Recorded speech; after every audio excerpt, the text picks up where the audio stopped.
Welcome to QWERTY Writing Life Podcast, where we have candid chats about our creative lives. This is May. And I'm Joy. For more information about our podcast, monthly newsletter, or author resource series, visit us at QWERTYWritingLife.com. That's QWERTY, spelled QWERTY. It's the first 6 letters on your keyboard. So, are you ready? Grab your tea. Or your coffee, and let's chat. Hello, everyone. It's another week. Hello and welcome. Today, we are going to talk about creativity and our worth. But before we do that, let's talk about our creative weeks. Joy, what did you do? Well, I got to do something special this past week, creatively, something that I haven't gotten to do in a while, and that is take some portraits. So my daughter enjoyed her junior prom, despite the best efforts of tornadoes to ruin such a lovely event. We got to have it anyway. And so we got to take a group of kids to dinner and then to do pictures, and then they went to the prom. And so I got to use my new camera, and I started to kind of bond a little bit with it, because I don't know, you've probably experienced this too. Like there's a process when you get a new camera, and there's some bonding that has to happen, and I haven't had time to really spend with this amazing thing. So that was really kind of cool. So I don't think that we're 100%, bonded yet, but we're getting there. But it was just fun to be able to be out there with the kids and to watch their expressions, which was so much fun because a couple of them are super, super expressive. And so I didn't delete a whole lot because their parents are probably like, why did you send all of these pictures of them making weird faces? But they were just adorable, So yeah, that was a lot of fun. So Those I got to moments. The candid moments are my I agree. I love those so much. You pick up these little, it's where the thoughts come out onto the faces. Yeah. Yeah. Yeah. So that was fun. And because it's something that I haven't gotten to do in a very long time, it was special, just to be able to get back behind the camera. So yeah, that's my creative week. Well, I love it so much, and wow, we both got to do that, actually. I completely forgot to tell you. I know I wrote down a different creative week here, and I did that too, but I forgot to tell you that I photographed a wedding. Oh, that's right. Oh my goodness, we haven't even talked about this yet, how that went and everything. It actually went really well. It's been probably a decade since I photographed a wedding, and to be honest with you, my camera was so old and not in good, photograph a wedding shape.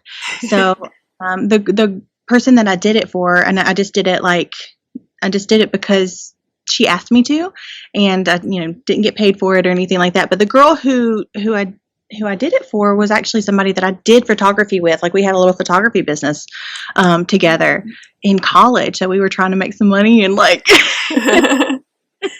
and it ended up being a little bit after graduation too. So that was probably, it's been at least 10 years. It might have been 15 years since I've done a wedding, but I borrowed her camera. And so you were talking about like getting to know the camera and that sort of thing. She gave me a camera that I had not used before, like the type of camera I had not used before at all. And so we made it. We were good. We were friends by the end of it. But it did take me some time to get acquainted with it, to realize like how fast it takes a picture and what kind of zoom and stuff that it does. I kept turning it off. But actually, when I would turn it on, I kept forgetting to take off the lens cap, and so it wouldn't turn on whenever I would push the button. So I would, and with like my Nikon, it's so manual. Turn on, everything would be fine, and then I would remove the lens cap, and then I'd do the manual, focusing and that sort of thing. That was not this baby. This baby was a little bit more sophisticated and a little more automatic. And so every time I would turn it on with the lens cap on, it would be like, nope. would shut down again. And so I'd have to take the lens cap off, turn it back on, wait a few more seconds and that sort of thing. Well, if you've done photography, seconds matter. And Yes. so it was really a little frustrating for me, but that little thing. Other than that, it was really cool to get back into the photographer, Megan, which is something that I haven't been in a really long time. And I did remember, and I think this came back, so like it was like riding a bike. But you have those smiles that you have whenever you are taking a picture and that sort of thing. I always try to maybe elicit a smidge of that candid photo that I love out of these portrait sessions, because portrait sessions are really like, stand there and smile kind of a thing. And so I was in charge of the groom. So I got to take pictures of the groom. And gentlemen just don't really love to take pictures in some cases. And this was an older gentleman too. He's like, mid 60s or something like that. And so it's just not natural to sit there and smile.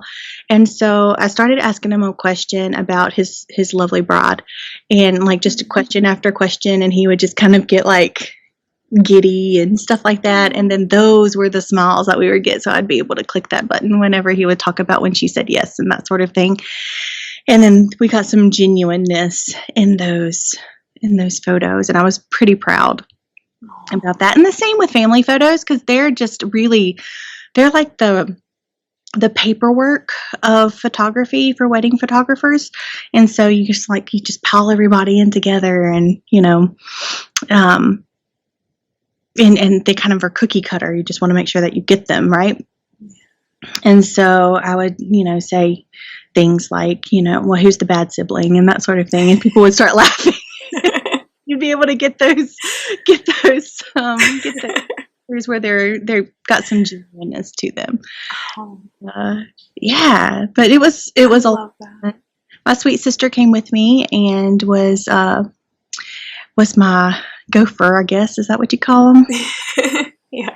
And it was so good to have her there. She just volunteered. It was around my hometown. And so she just volunteered and, to hang out with me. And she's 16 years younger than me. So whenever she does that kind of stuff, it's almost like, your teenage kid, like volunteering to be with you. And, it makes you feel all like swollen with pride. Like, oh, they want to hang out with me. But, but it was so good to have her there too, and it was helpful. It was helpful in that, like, while my friend was gathering up people to come out and take pictures and that sort of thing, she was able to help me check lighting and background and things like that. But also, it was just really cool to hang out with her for a day. We don't get to do that like ever, so I enjoyed it very much. Creative week.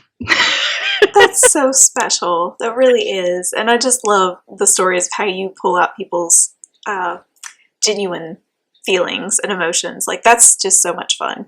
When you can capture that, man, those are the pictures, right? Those are the ones people like cling to. Yeah, and I've got to find a different name for them. But we, my friend and I, when we were taking pictures together for monies, we would call those the money shots. So I don't know what it is now, but because I don't do it for money now. So the glory shots. How about we call them that? Equivalent of the money shot. It's the ones that you just really, really love, the ones that you want to share with your family, the ones that you want to put on the wall, Yeah. Or your nightstand or something. So, yeah. And you love those because you love those people, and you can see the reasons why you love those people in that two-dimensional picture. And I think that's a beautiful thing. So, yeah. Yay! And hooray for photography. Yeah, and it is an art. It is an art. I know that there's a lot of people who do it now, and I love that more people have gotten into it over the last decade or so. And I love that our phones give us a reason to take more pictures and to record more. But I do hope that there's going to be a turn in the pictures that people decide to take and that sort of thing to a place of reality and genuineness, and those candid moments and the memories that we want to hold on to forever, and not necessarily the images that we want to put on social media. So yeah, that's a side note. Yeah, I agree with that though. Like the filters and the yeah, I'm not a fan. Just gonna say of that stuff. I see the pendulum swinging a little bit. Mm-hmm. I'm hoping that before it swings all the way to the opposite side, where hurt and vulnerability and, just putting yourself in a position of rawness in front of a bunch of people who may or may not care. Mm-hmm. I hope we don't swing all the way that way. I hope that we're able to find some sort of place to be real people and ourselves online without having to go through that pain, because that could be so painful. Yeah. So anyway, that's another side note. We just have side notes every now and then, That's what we're going to talk about today anymore. So.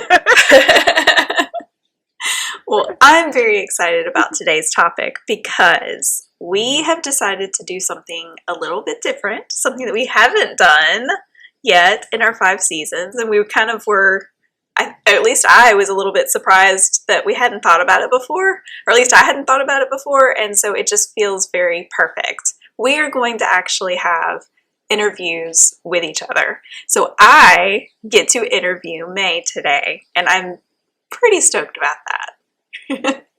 Yeah, I mean, we've done some things where we've interviewed each other about like books that we've put out, or something that's very like practical and tangible, but this whole podcast is about our creative lives. I don't know if we've really gotten into some creative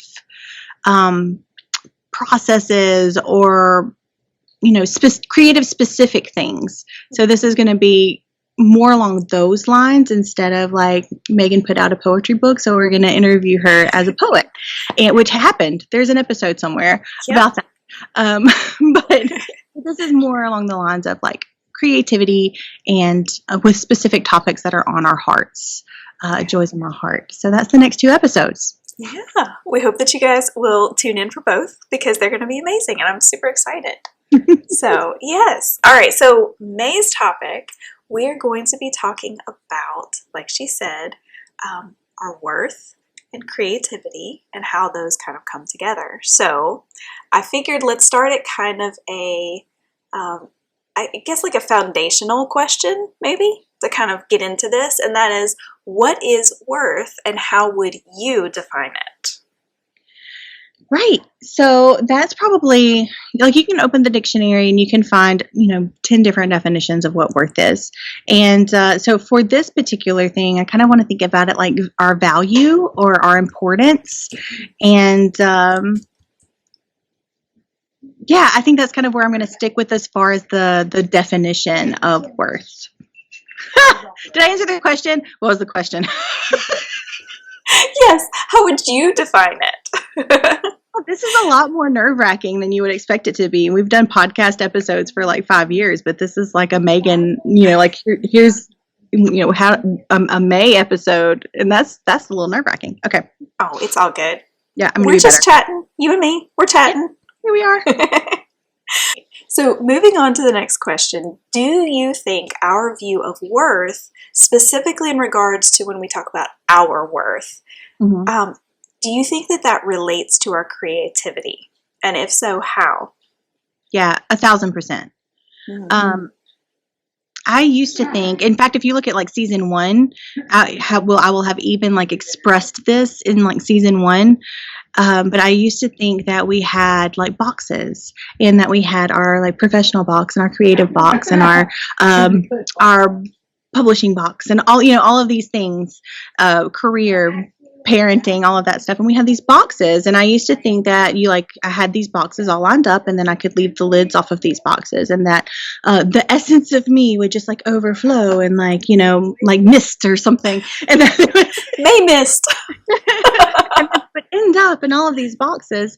And the older that I get, and now even after these 5 years of doing this podcast together, and the more introspection in my life and everything like that, I just see how living a life like that brought me some regret and dissatisfaction in some of those areas. The areas particularly where I did not feel like I could be myself to my fullest. So like the May at home, I felt a little bit better about that girl. You know? Because I was able to like wear the clothes that I wanted to wear and like say the things that I wanted to say and be the me that I am at her most authentic, I guess. Because you don't really have to monitor the things that you say sometimes, depending upon the situation. You can just be all goofy and weird. And but that's not necessarily the case, particularly since I have like a corporate job and that sort of thing. And so I would have like some bitterness toward having to do things that did not feel like totally authentic. But what I was missing, I think, was like bringing me into the workplace or bringing me into a particular situation and letting her live there. Maybe not like, with like the whole May flag flying and like my Uncle Iroh t-shirts from Avatar and stuff like that. But like, but those things that are like essential, like core May things, bringing those in and incorporating them made other parts of my life so much more fulfilling. And so now it's like, it's not like what box am I in, but it's like, how can I be more of this really cool, unique individual in this place, and what can I bring to this place to make it light up a little bit more, because I am who I am. Okay, all that to say, worth. I think that creativity and worth are very hand in hand. But yes, because blocking ourselves off might not be the best way that we, can live our lives. But also because when we know our worth, when we know what our value is and our importance is on a personal level, then we have a stronger foundation to fall on. So if something goes wrong in a different area of life, then I know where I'm going to land. I'm not going to land any less or any farther or any lower than where my worth is. Yeah. Does that make sense? It does. And I think too, because we in particular coming at this from a particular worldview, because we are both believers, and so our faith rests in an absolute. And that's, I think, why you can say what you just did. That, basically your worth, that's an absolute because of your faith. Would you agree with that? I don't want to put words in your mouth, but I would 1,000% agree with that, because I base my worth on, whenever you're like figuring out what your worth is, faith is a huge piece of that. And so you're looking at your life experiences, you're looking at your who you are, the things that you value in yourself, the things that are wrong inside of yourself, things that you want to improve upon, those kind of things too. But then when your faith comes in, if you have a faith like Joy and I do, then we have a God who created us out of love, and who said that we were good, like from the very beginning. And then whenever things went awry, we have a Savior who came, and who, before we were even born and did the first wrong thing, he came in and provided a sacrifice for us, and provided a way for us to reconnect with the God who created us. And that means that I am worth already, without like from my first little baby infant cry, I'm already worth that sacrifice. I'm worth somebody, some great glorious God, the same person who like spins the planets and makes the stars blaze. I'm already worth his attention and his love and his sacrifice.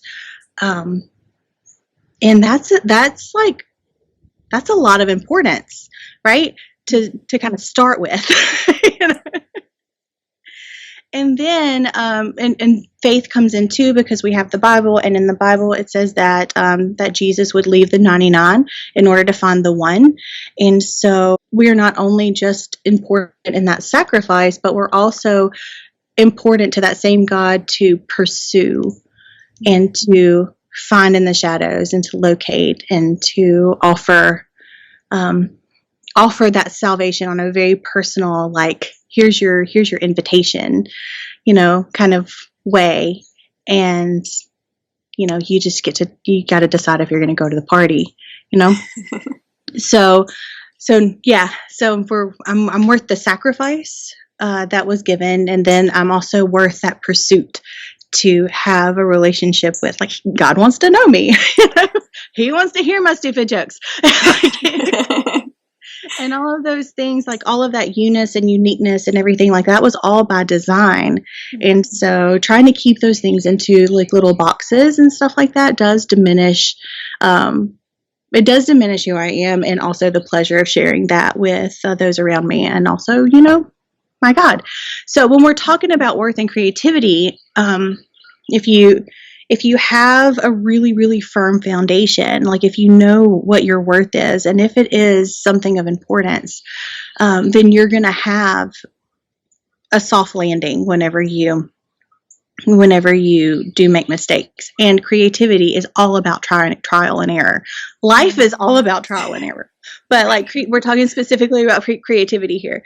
So, art is not something that you just know like perfectly from the very beginning. And in fact, we have things called revisions and drafts. Like we have 15 drafts, and this is our 4th edit. And this is, like all of these things. It's like, I've lost count at this point. That is the round we're on. Right. And so you can get into this kind of spiral where you're like, I'm not worth, how can I finish?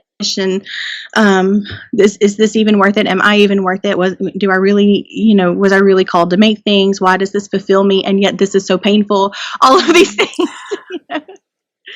And so that's just the making. That's just the making of the thing. Then when you put the thing out into the world, you have so much risk in being critiqued and shamed and, disregarded, ignored, like all of these things, which can affect the way that you feel about yourself if we're not really careful, or if we don't have a strong foundation or something soft to fall on.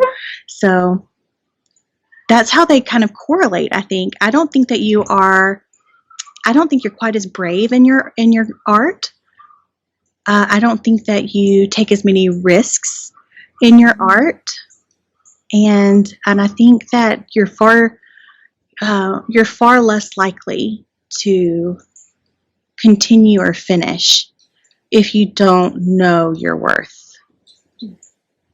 And if it's not a good mindset or a good perspective of what that worth is.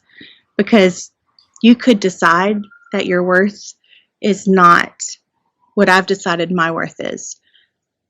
And that could put you at a disadvantage. Wow. Yeah. That might be a whole nother conversation.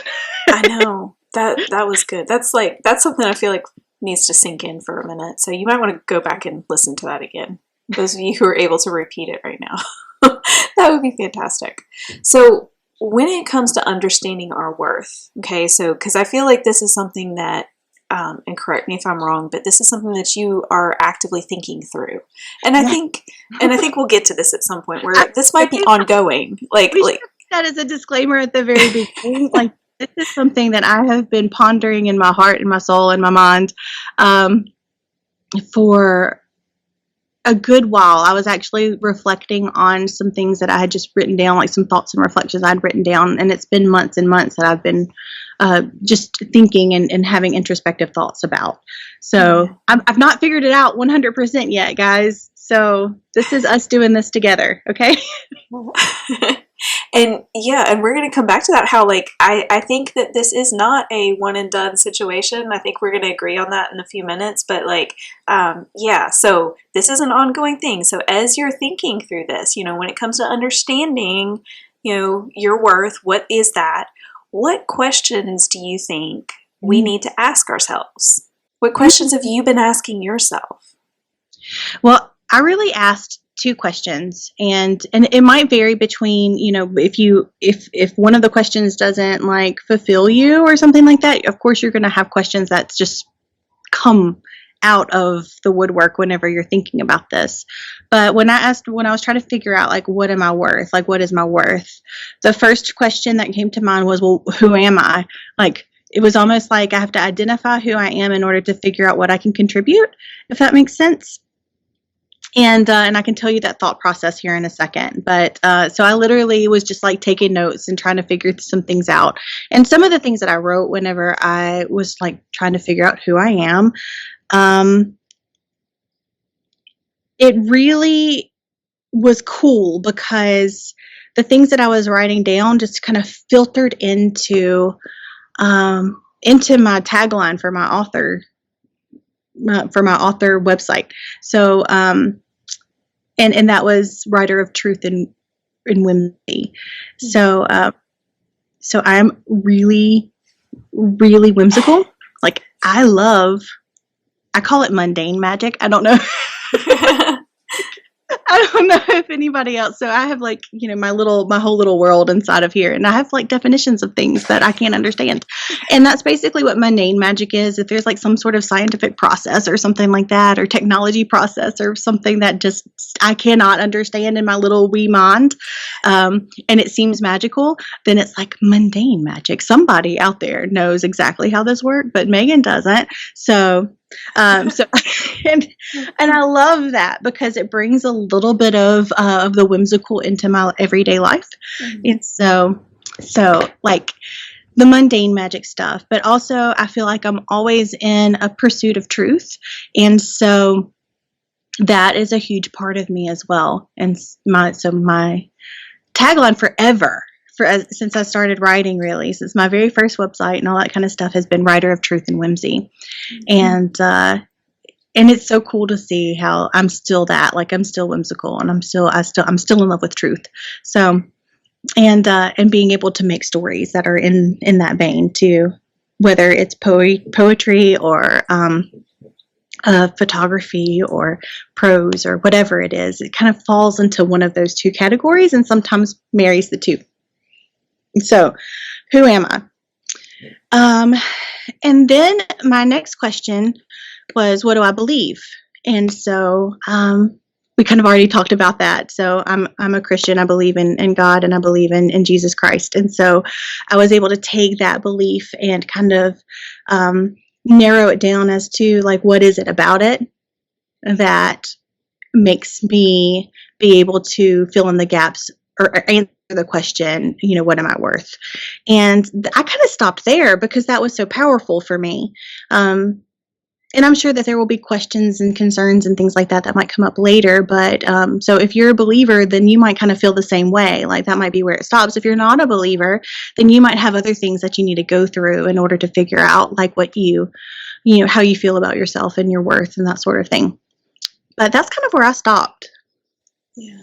Well, and I think you did kind of answer another question too, because you mentioned it, and I loved this so much, and I wanted to point it out, and I feel like this is the perfect opportunity to. But where you talked about shining your light or sharing your light, or I can't remember exactly how you said it, but like that question of what do I contribute, and that's kind of an outpouring of answering those two main questions, well, then what do I bring to the party, and I think that that's so important. And I mean, that's then, okay, so I have this worth, and what is it worth to others, in the different areas. So that was good. I got a little bit of chill bumps there. And also, whatever you're bringing to the party, it depends upon, like, the heart that you have whenever you're bringing it. So if you're bringing it in a way that's like, here is this isn't the best that I could do. I picked this recipe because I thought you would like it. And if you don't tell me that it is wonderful and great, then I'm going to leave here very unsatisfied. I'm going to leave this party very unsatisfied. You know what I'm saying? But if you come in and you're like, I am who I am, and here is a recipe that I enjoy that I want to share with you because you are special to me. You know, like that's a whole different perspective versus the first one. And sometimes I think that as artists, we do come to the party with our products, you know, and we're the ending result of our painstaking art creations, and we're like, here's this thing. Can you tell me it's beautiful? And then when people don't think it's beautiful, and they're just sharing their truth, like, you know, because art is so subjective. It's so subjective, and they might have different experiences. Your art might accidentally trigger somebody to have this memory, and they're not saying that they don't like it because it's your art. They're saying that they don't like it because of the feelings that it elicits inside of them because of some terrible experience that they have or something. Like that's all. Like there's so many different scenarios that can come up with all of this. But if you are measuring your worth based upon somebody else or something that is fleeting, then you're going to be terribly unsatisfied, and your whole artist career and path is going to be just a wave and a roller coaster of emotions that are going to just pummel you, you know? But if you know who you are, and if you know your worth, and if you are bringing something to, as Joy and I like to say, add to the conversation, or to start a new conversation, or just to share who you are with the world, like that's a whole different perspective. And just like you're not friends with everybody because different personalities, different everything, you know, so there are some people that we can get along with super well, and then some people we can't, and that's all subjective too. It's you kind of look at it like that as well. It's not like what's wrong with me or what's wrong with you. It's just like, they didn't like that. That's okay. Yeah. So I don't remember the original question, but I hope I answered it. You totally did. It was perfect. The light. That's what it was. And so once we have this intimate understanding of our personal worth, okay, let's bring this back to the creativity. How can we pull this knowledge of what our worth is? How can we pull that directly into our creativity? Does it intrinsically happen because our worth encompasses all of who we are, or is the process more segmented across the aspects of who we are? You know, like work may, family may, creator may, you know, maybe that might be going back to those boxes, versus the made in God's image may, who is a wife, mom, poet, etc. I'm trying to make sure I understand the question. Gotcha. I know. I kind of like drew that out. So basically, once we have this understanding of our personal worth, okay, how can we bring that knowledge into our creativity? Does it naturally happen? Like it just kind of is part of who we are? Like, you know, you're a made in God's image woman who is a wife, a mother, or whatever? Or is it a little bit more segmented, or how does that work?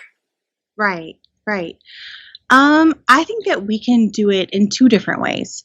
I think that we can be purposeful and just be like, okay, how can I may up this situation? You know, I love that so much. Oh my gosh, that's great. Especially if it's something that like you have to do, but you don't really want to do, if you kind of figure out a way to just, yes, do it to the best of your ability, but you can do anything to the best of your ability in some sort of generic way, right? But what if you find a little way to throw a dragon in there? Just saying. Dragons are always welcome. You know, just find a way to insert who you are into that thing, right? So that can happen. You can do it purposefully. I think so. In art, though, I think like the creation of art, we kind of do it intrinsically because we create out of who we are on a subconscious level, and also what we're going through, and all of these pieces and parts that are lifting us up and bothering us all at the same time, right? So I don't know about you, but I feel like this is kind of a part of the creative process, but it's, figuring things out while you're making things. And so when you're making art, you can say, this is my project. This is what I want to do. I want to try this. And then you can try that and be really purposeful about it. And then at the end of it, you're like, oh yeah, there I am, well, there I am. But also you can kind of get into this place where you just start something and you don't know where it's going necessarily. And it ends up being something that is beautiful and also so very you. There's something about, and I think some of our favorite artists, like if you think about some of your favorite artists, you think, about a particular characteristic about their art that you love. And it's like identifiable to that person. So there are some artists that use a particular style of painting or brushstrokes or colors or palettes or something like that. There are authors who choose themes that you just really resonate with, and then they share stories in those themes that you're just like, oh, yep, this is a so-and-so story, and there are just parts of it that you can identify that is that author.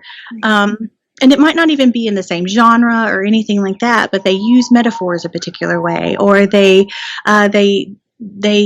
built a world that is so deep and rich in a particular area that you're like, oh yeah, that's that one, So there are, that's all from a mesh of who they are and their practice, their artistic practice.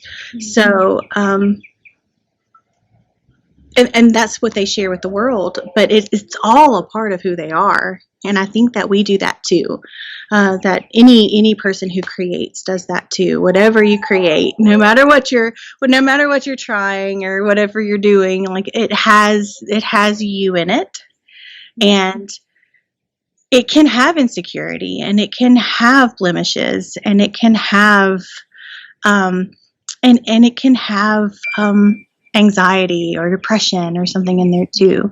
But most likely, if you're looking at it too, depending upon the mindset that you're looking at it with, you will see beautiful things alongside the depression, and you will see hope alongside the flaws.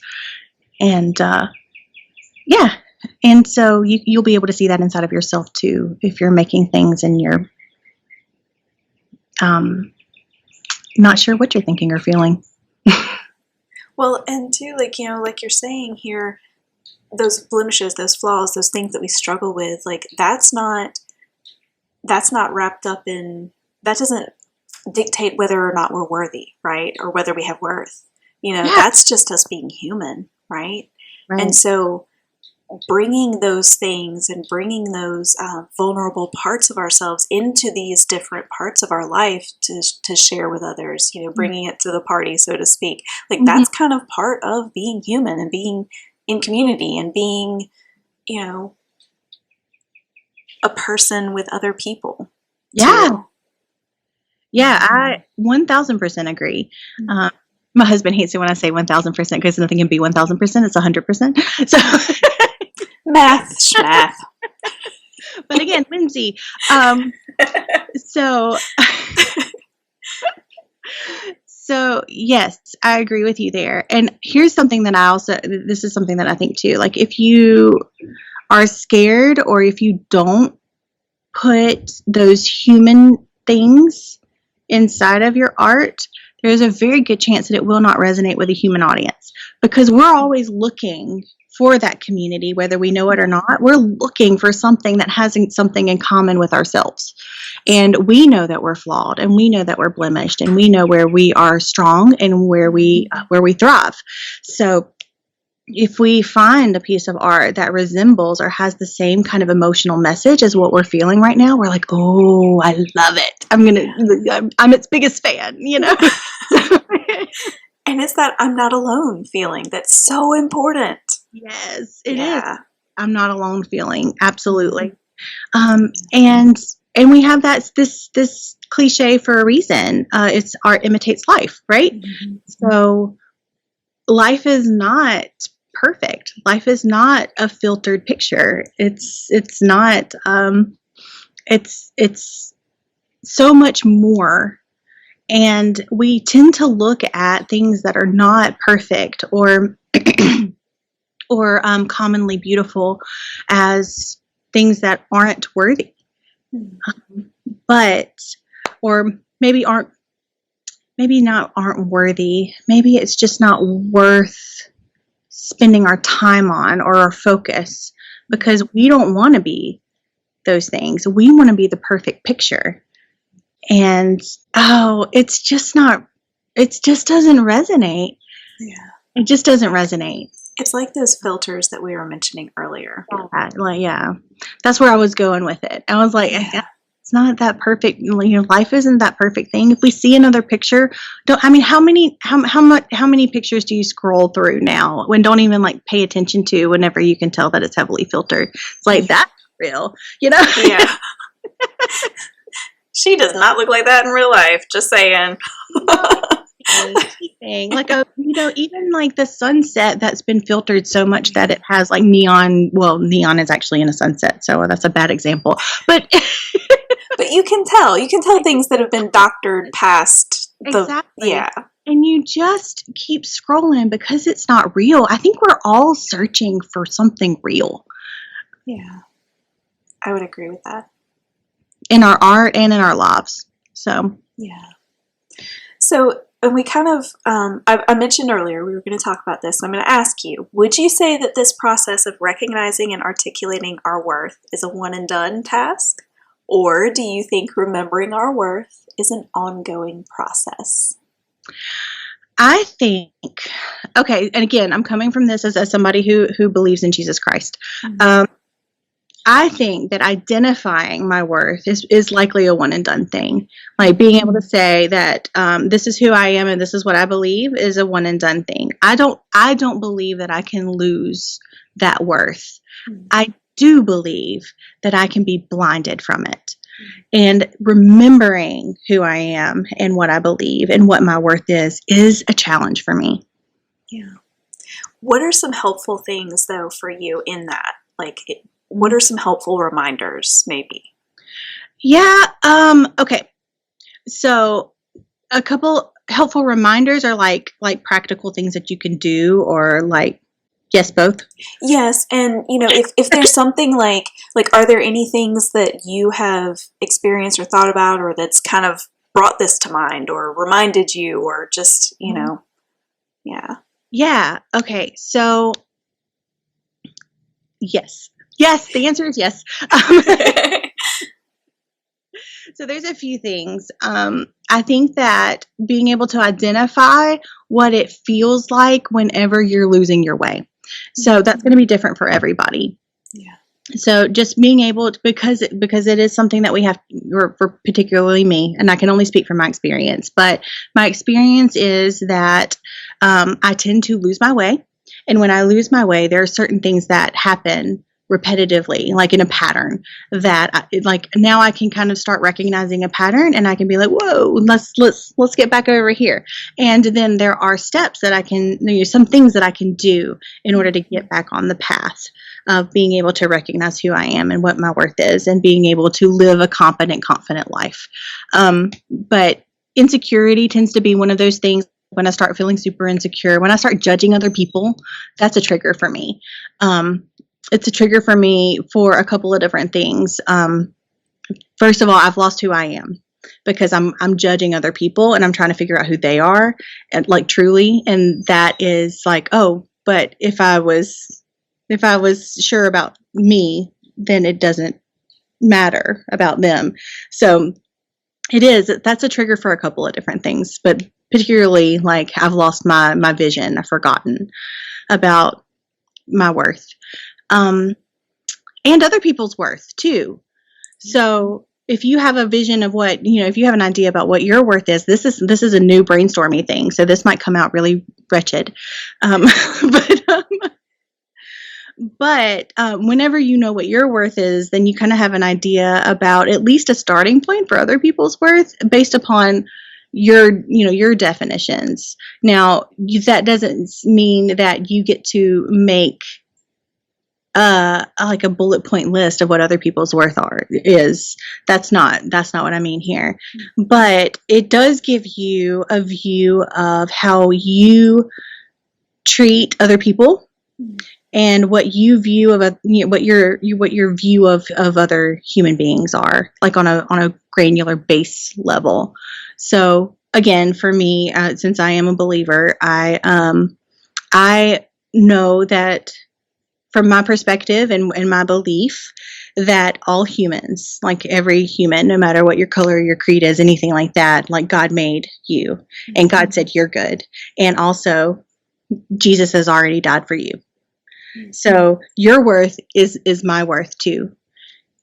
Does that make sense? So what I believe in me is what I believe about you because of those basic things that don't change. Yeah. Right? So since that is, I put a high value on human life. And so I'm able to love you in that way and respect you in that way just upon those few things. And then everything else is icing and gravy and all that stuff that we say. And then I get the honor and the joy of being your friend after that, right? So what I believe about me does give me an idea of your worth too, because of what I believe. So whenever I start feeling judgmental about other people and I start valuing them less or treating them as if I value them less, then that's a trigger for me to be like, you need to check yourself. Okay. Another thing too is I can forget my accomplishments a lot. Like that's a huge thing for me. I feel as if I have done nothing in my life. Like I do not remember the things that I do. And I do a lot. I do a whole lot. So there was a situation recently when I had to where I had to make a list of my accomplishments. And from like my entire professional career, like 19 years of my professional career. And I had to think back of all of the things. And if it wasn't like each individual specific thing with details in it, it was like this overall concept of things that I have either done or I've learned. So either hard skills or soft skills, right? So, I found that keeping a list of your accomplishments is actually really good for your ego. And it also shows you that you are stronger than you think, that you can accomplish more than you think, that you are more confident than you think, that you are more confident than you think, and also that that you can do more than you think. And not only that, because that's a lot of I's in there, right? So also because I'm a believer, I have been supported and walked through and handheld and sometimes even piggyback rode through these experiences with my Savior, Jesus Christ. So that also shows you how supported you are. If it's not Jesus who's supporting you, then maybe it was your partner, or maybe it was your best friend, or maybe it was your creative critique partner, or maybe it was, like there are people around you where you would not have been able to do all of the things on that list without aid and help. And that shows you your community and that you have people around you already. And that's a big deal too, to feel like you're worth what you know that you are worth. Yeah. Oh, so that's fantastic. I think sometimes we forget about that. So I'm glad that you brought that out. Yeah. So if you don't have a resume, write a resume. Yeah. Yeah, definitely. And if you haven't really done your introspective work on whenever you're feeling particular ways, do you hear those birds? Oh, they're so beautiful. Yeah, they're loud. But if you haven't done that introspective work on being able to figure out when you're not the best you and what those triggers are and figure out maybe why, because it might not be remembering what your worth is, it might be something else. But when those triggers come around, I do try to remember who I am and what I believe and what my worth is, and also the especially the insecurity part of it, like what I've done and who's surrounding me and supporting me. So That's there's that. fantastic. Dig into the things that make you feel more grounded and more supported and stuff like that. So if that's having a friend night, or just being able to be real and open and honest with your partner, or digging into the Bible, or whatever it is, like that is going to make you feel super grounded in that belief and in what your worth is, then that is my suggestion to you. That's great. So I'm going to take this just a little shift. Would you say that our worth ties into our legacy? Because we have mentioned legacy a few times this season, I feel like. Yeah. So I don't know. If this isn't a good question, we can move on, but I just am curious. Would you say that our worth ties into our legacy? I definitely would, and here's the reason why. Oh my goodness, this is so good. I can't wait to say it out loud. Sorry. I think that our worth ties into our legacy because our worth affects our relationships, and our legacy is our relationships. Yeah. And yeah. Does that even need any explanation, or No, is that that's beautiful? Like, that mic drop? Yeah, I feel like, just drop it. Yeah. Turn, walk away. Especially our relationships with our young ones. And I think about this, oh my gosh, I think about this all the time, every single day, because I have kids. And I have an 11-year-old and a 9-year-old. And yes, they are boys and I'm a girl, and there's that.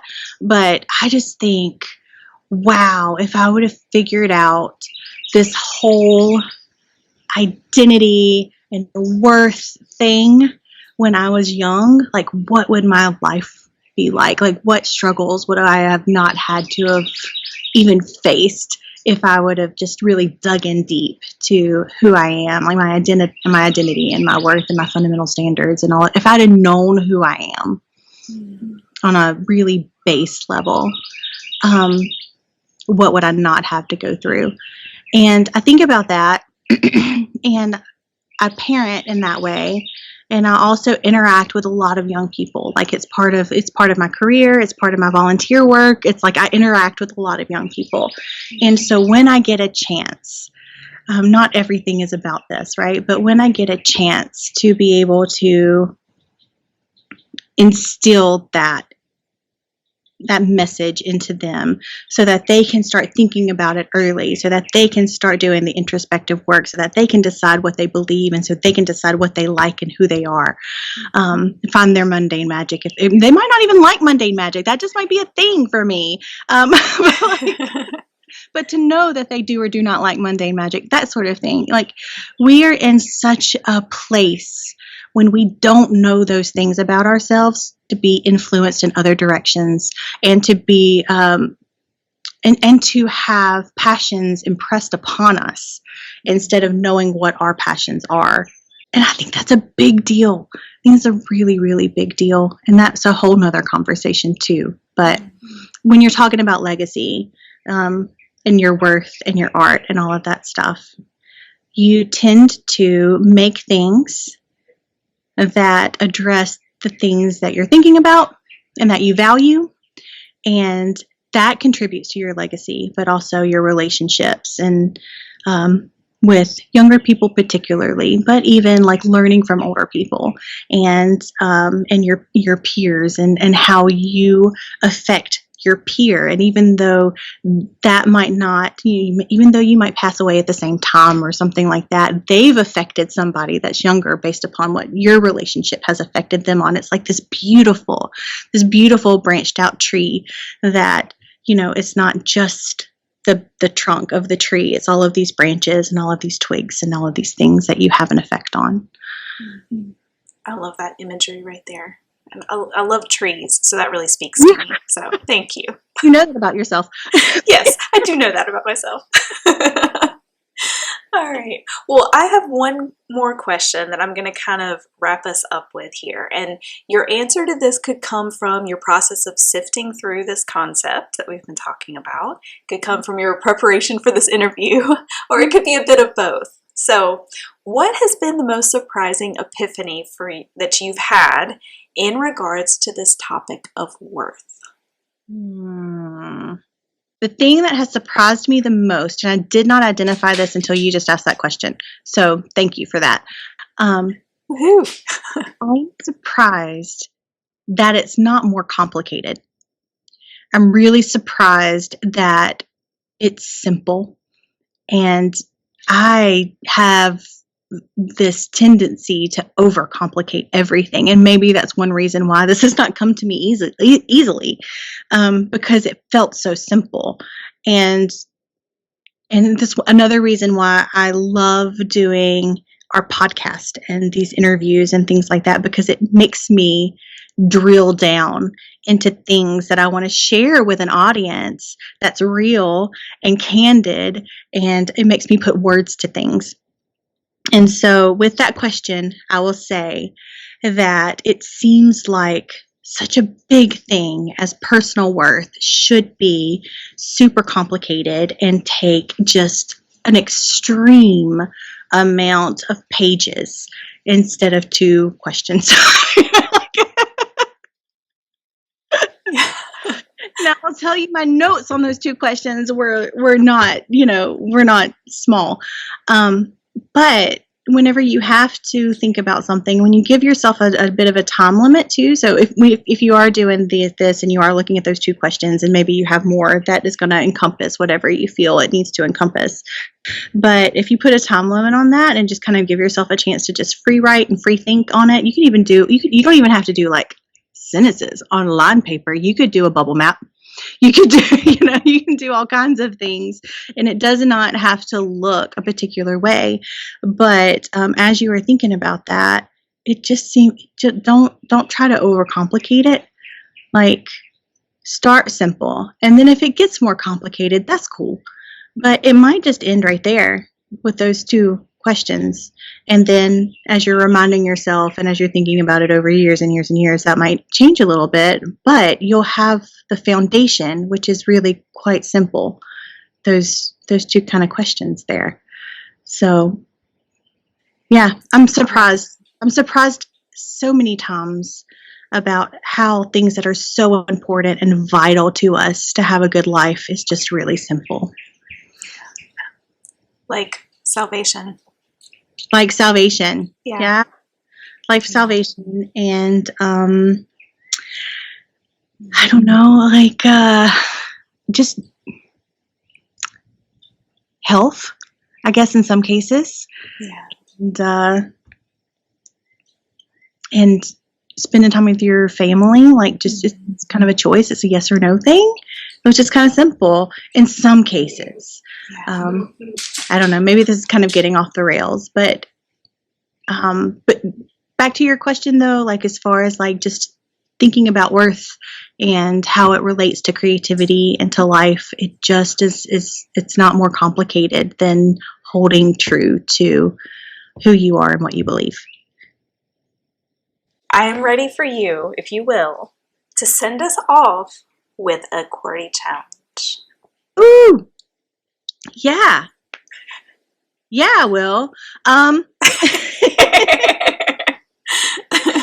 think that if you haven't really thought about how your worth and how you identify your personal worth, if you haven't thought about how that is affecting your creative life, then maybe let's do that.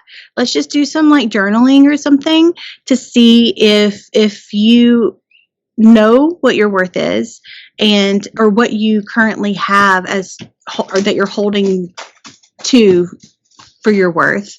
Is it a more kind of temporary thing where you are relying on achievements to kind of identify your worth. And oh my goodness, guys, I grew up in like an achievement-based household, and it is so hard to branch out away from that. And yes, like the achievements are really great and wonderful, and we should strive for things and strive to do things well. And but like I found that very difficult to keep a steady vision of my personal worth in that kind of mindset. So, but if that's you, like just identify it. You want to just be really honest with yourself. Like, this is how I'm valuing myself right now. This is what I'm considering my worth. This is how I'm measuring it. This is what I believe. This is who I am. And do those two visions of things match up? How you're valuing yourself right now, and what you believe and who you are, just from this episode. Do those things match? Okay. And do you want them to? Because this is all about you. The questions of the episode were for me, and so this is all about you. So identify. Do you want those two things to match? If there's one that you like better, how can you make it? How can you make those two things line up? And maybe then it's just trying to see what the consequences of identifying your worth and putting a label on that, and then just kind of watch and see how your creativity is affected by that. Like you said,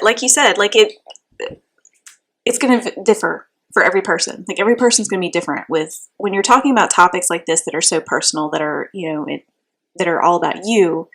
You're the only one who can answer those questions and figure out exactly the path, I guess. Right. So, yeah. Yeah. And this just gives you a jumping off point, something to think about. And sometimes that's all we need is like the right question. And we know that in our critique partnership, right? We know that the right question is going to make a difference in your story. So we're just trying to make a difference in our stories, and also, trying to give you a place to jump off and make a difference in your story. Well, May, thank you so much for doing this. I know sometimes thinking about being interviewed can feel very overwhelming and like a little bit scary. So thank you for overcoming that, and for doing this, and for sharing these wonderful thoughts and what you're going through and thinking through and living through right now with us. So I think that it's definitely been wonderful for me to hear, and I feel like it's going to be the same for others. So thank you. No problem. Thank you for thinking about this, because this was Joy's idea. So yay. Also, let you know if something changes, and we'd love to hear if this is something that you have thought about and maybe have a different perspective on, or if you try one of these challenges and want to let us know how it goes. Just let us know. That's going to be, you can get our information on our website at QWERTYWritingLife.com. We'd love to hear from you, and we hope you guys have a great week. Yes, and go make something. Bye. Bye.